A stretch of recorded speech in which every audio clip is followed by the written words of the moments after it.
The show is called Three Rivers, and it's about a transplant hospital in Pittsburgh.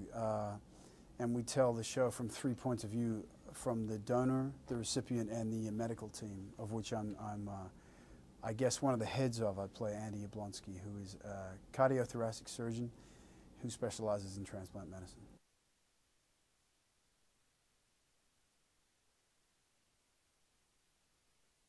What set this apart from the other ones is that I've never seen a show about transplant medicine before, and that's what the core of this show is all about. That it's also character driven.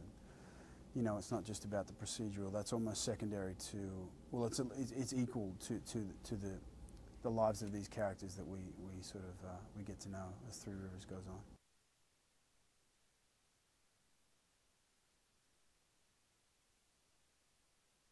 I was really unsure in the beginning as to whether I could pull this off, and also whether I had the time and the resources to get all the information I needed to play this convincingly and to not ring it in. You know, I'm the kind of actor that likes to immerse themselves in what they do. You know, I want to be able to do the surgery.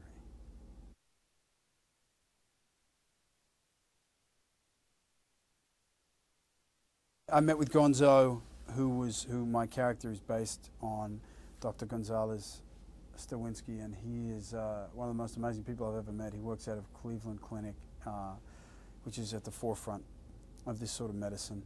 And he took me under his wing, and he showed me so much incredible. I mean, he just totally opened everything up to me, and no question was too large or too small. And I got into a place where, when it came around that I needed to shoot the pilot, I was ready. You know, I was as ready as I was ever going to be. So.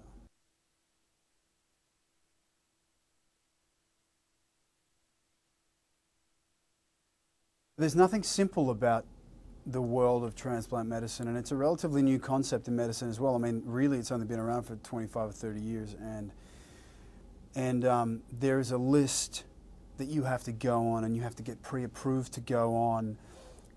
You know, I mean, there's so many stipulations that you need to meet. There's so many hoops you have to jump through before you actually even get considered, let alone get into the position where an organ becomes available, you can have it, and they can put it in, someone can put it in you and keep you alive.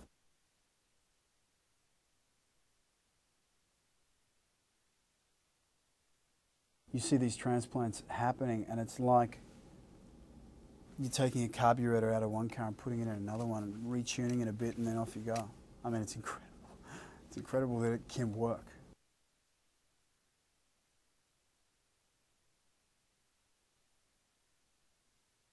Andy is like a Robin Hood figure in the fact that he comes in and he fights for the underdog, and he fights for people who, for whatever reason, can't get onto the transplant lists, or, you know, there's minor technicalities here and there. He pushes the system and bucks the system and pushes his colleagues and pushes the administration to save people's lives whose lives need saving, you know. And so it's great to be able to play a character who is so benevolent of nature and so motivated by giving life.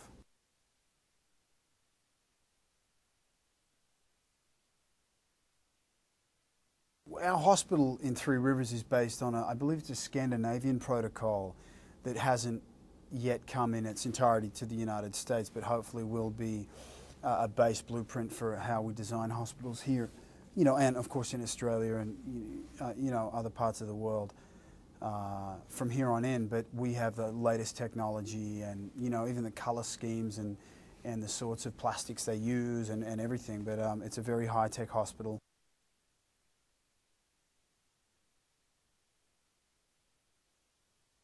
These organizations shoot out information about who's on the list and when they came on the list and what they need and blood type and which organs become available and where they are in the country, and how, you know, the possible how long we have to get them, because there's a time limit on everything, and these people are always fighting against the clock. And so and that being said, when you are on such a time crunch, and of course the end result is life or death, you have to be a cowboy to some extent. You have to have the capacity to make a very clear, 100% committed decision to go one way and not question it or yourself for 1 second, because someone's life is in your hand. And then you have to have the capabilities and the, you know, to back that up.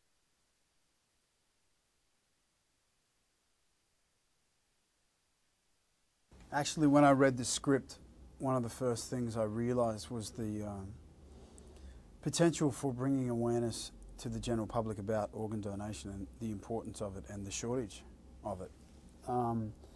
I've since become an ambassador and spokesperson for Donate Life America, which is awesome. And we've started our trail of PSAs and campaigns and stuff, which is just ramping up more and more now. And I am an organ donor, of course. You can take it all when I'm done. I don't need it, you know. Hopefully it'll all still work. But the statistics are kind of amazing. In America alone, there's I think 18 people die every day because of the shortage of organs, and less than 1 out of 3 people are actual donors. And the thing is, you know, not everyone can be a donor. I mean, it's all about blood type, and you know, there's huge matching issues. And so the more of us that get on board and tick the box and go on donatelife.net and actually fill out the forms and stuff, the better, because it could be, it can happen to any of us, you know, and it can, or any of our family members, or so many people are in need, and I mean, we have the opportunity to change that.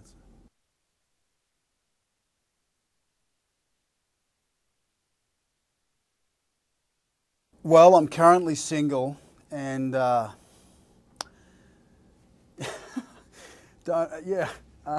it's funny because I hear you guys say, you know, you must have a lot of female admirers, Alex, and I'm like, well, where are they, mate? But my fans are great. My fans are fantastic.